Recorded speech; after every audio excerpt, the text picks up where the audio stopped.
बिस्मिल्लाहिर्रहमानिर्रहीम। अस्सलाम वालेकुम। क्लास 6 हम हिस्ट्री का चैप्टर 3 पढ़ रहे हैं और इसमें हमारा आज का लेक्चर जो है लेक्चर नंबर 8 है। ठीक है, और इसमें पेज जो है वो 40 है और टॉपिक जो है हमारा वो ग़ियासुद्दीन बलबन्स पीरियड है। ठीक है, हमने इससे पहले सुल्तान नासरुद्दीन का पढ़ा था। ठीक है, नासरुद्दीन के बाद ग़ियासुद्दीन बलबन जो है वो हुकूमत में आया, यानी तख्त नशीन हुआ। अच्छा जी, पहले तो हमने इंट्रोडक्शन देना है कि ग़ियासुद्दीन बलबन कौन था, ठीक है, और कैसे तख्त पर आया। तो सुल्तान नासरुद्दीन की वफ़ात के बाद ग़ियासुद्दीन बलबन तख्त नशीन हुआ और इसका दौर जो है हुकूमत जो है वो 21 साल तक रहा और इन्होंने 1266 AD से लेकर 1287 AD तक, यानी मिडिल एज का ये बहुत बड़ा सुल्तान गुज़रा है। ठीक है, मिडिल एज का ये बहुत बड़ा सुल्तान है। ग़ियासुद्दीन बलबन का ताल्लुक़ जो है तुर्की कबीले से था। बचपन में मंगोलों ने उसे अगवा किया, ठीक है, और स्लेव बनाकर उसे बेच दिया था। ठीक है, वहाँ से जो है उसे दिल्ली लाया गया और यहाँ अल्तुतमिश ने जो है 1233 AD में इसे ख़रीदा। आहिस्ता आहिस्ता फिर इसकी तरबियत हुई। आहिस्ता आहिस्ता बलबन ने अपनी जहानत से सुल्तान अल्तुतमिश को इतना मुतासर किया कि सुल्तान अल्तुतमिश ने बलबन को अपनी 40 ग़ुलामान की जो ग्रुप था या मजालिस थी या मजलिस थी उसमें शामिल कर लिया, जो ख़ास तौर पर सुल्तान की वफ़ादार हुआ करती थी। फिर रज़िया सुल्ताना के दौर में उसे अमीर शिकार भी बनाया गया। पहले ये रज़िया सुल्ताना के साथ रहा, लेकिन बाद में जो है उसके भाइयों के साथ जो है वो मिल गया था। इसका किरदार ज़्यादातर किंग मेकर के तौर पर रहा। बैराम ख़ान के दौर में उसने मंगोलों के हमले को रोका, ठीक है, और सुल्तान नासरुद्दीन ने बलबन को अपना डिप्टी जो सुल्तान है, सेकंड जो होता है, वाइसरॉय जो होता है, वो उसने बनाया था। ठीक है, बलबन ने जो लक़ब हासिल किया था वो ग़ियासुद्दीन का था। ठीक, और इसने जब ये यहाँ पर आया, ठीक है, जब ये सुल्तान बना, तख्त नशीन हुआ, ठीक है, तो उसको बहुत सारे प्रॉब्लम्स जो हैं वो फ़ेस करने पड़े। बहुत सारे मसाइल थे, बहुत सारी मुश्किलात थी जो इसने फ़ेस की। वो कौन कौन सी मुश्किलात थी? सबसे पहले जो मुश्किलात इसे दरपेश हुई वो थी सबसे पहले रियासती मामलात। ठीक है, वो रियासती मामलात जो है कन्फ्यूजन का शिकार थे। नंबर 2, बादशाह की कोई इज़्ज़त वहाँ पे मौजूद नहीं थी। नंबर 3, सरदारों की ताकत बढ़ चुकी थी। नंबर 4, सबसे बड़ी मुश्किल जो थी वो 40 ग़ुलामान का जो ग्रुप था वो हुकूमत का वफ़ादार नहीं रहा था। नंबर 5, ख़जाना खाली था। नंबर 6, आर्मी मुनज़्ज़म नहीं थी। नंबर 7, मंगोलों के हमले हो रहे थे। नंबर 8, अंदरूनी बगावतें जो हैं वो चल रही थी। अब ये बहुत सारी मुश्किलात थी जिनको उसने फ़ेस करना था। तो इनको किस तरीके से उसने जो मुश्किलात थी, जो प्रॉब्लम्स थी, उनको फ़ेस किया और इनको कैसे ख़त्म किया अपनी समझदारी से। ठीक है, सबसे पहले इसने अपनी बादशाहत कायम की। ठीक है, फिर उसके बाद उसने 40 ग़ुलामान के ग्रुप को ख़त्म किया आहिस्ता आहिस्ता। ठीक, फिर उसने जासूसी का निज़ाम कायम किया और जासूसी के निज़ाम में क्या था कि जो टाइम पर रिपोर्ट नहीं करता था उसे कत्ल करवा देता। ठीक है, उसके बाद उसने अपनी आर्मी को दोबारा मुनज़्ज़म किया, यानी आर्मी के अंदर ये चीज़ रवाज पा गई थी कि जो उनको ज़मीनें दी जाती थी उनकी डेथ के बाद, तो वो उनकी फैमिलीज़ जो है विरासत के तौर पर इस्तेमाल करती थी। ठीक है, वो उसने ज़मीनें उन लोगों से वापस लीं और उनकी जगह जो है उन्हें कैश पेमेंट जो है वो देने लग गया था।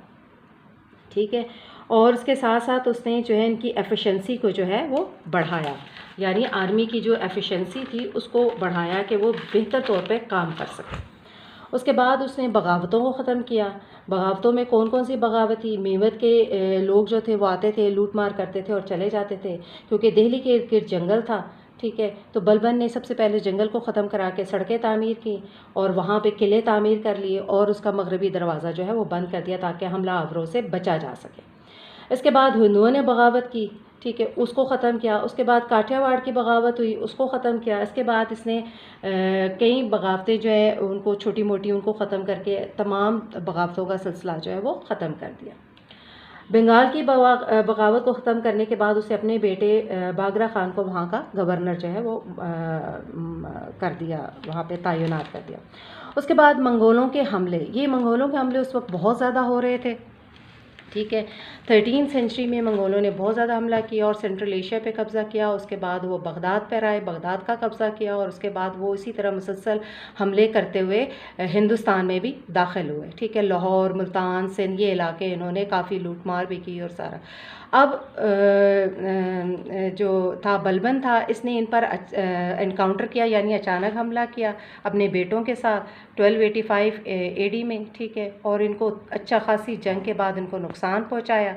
ठीक है, और इसी जंग में जो है उसका बेटा सुल्तान जो है उसकी डेथ हो गई। ठीक है, वो मारा गया था और ये जो है उसके लिए तकलीफ़ का बायस बना। ठीक, उसके बाद उसने कौन कौन से स्टेप्स लिए थे मंगोलों से या दूसरी बैरूनी हमलावरों से अपने आप को बचाने के लिए, अपनी हुकूमत को मुस्तहकम करने के लिए। ठीक है, तो अपनी हुकूमत को मुस्तहकम करने के लिए उसने जो स्टेप्स लिए वो 1 बाय 1 हम देखते हैं। ठीक है, सबसे पहले उसने एनकाउंटर ऑफ फॉरेन जो अटैक्स थे उनके लिए किया, यानी अचानक हमले जो अटैक्स होते थे मंगोलों के, उनको कैसे रोका उसने। ठीक है, तो उसके लिए उसने ये किया कि सरहदों के पार जाकर लड़ने के बजाय उसने ये सोचा कि उनको सेंटर में लाया जाए और उनके साथ जो है वो किंगडम के अंदर मुहिम जय करके उनको पकड़ा जाए और उनको मारा जाए, और इस सिलसिले में वो कामयाब भी रहा। उसके बाद नंबर 2 जो था वो लॉयल्टी ऑफ फ्रंटियर जो एरियाज़ के सरदार थे उनकी वफ़ादारी को जो है वो चाहता था कि उनके साथ मिल जाए, और ख़ास तौर पर खोकर्स की। ठीक है, और इनकी वजह से भी उसने मंगोलों को ठीक ठाक जो है ख़त्म किया, क्योंकि पहला उनकी रुकावट जो है वो कबायली सरदार जो है वो सामने आ जाया करते थे। उसके बाद मॉडर्न वेपन्स, उसने ये सोचा बलबन ने कि इस दौर में पहले तो अपनी आर्मी को रीऑर्गेनाइज़ किया और उसके बाद उसने उनको बेहतरीन उस दौर के जो वेपन्स थे, जदीद हथियार थे, वो उनको मुहैया किए।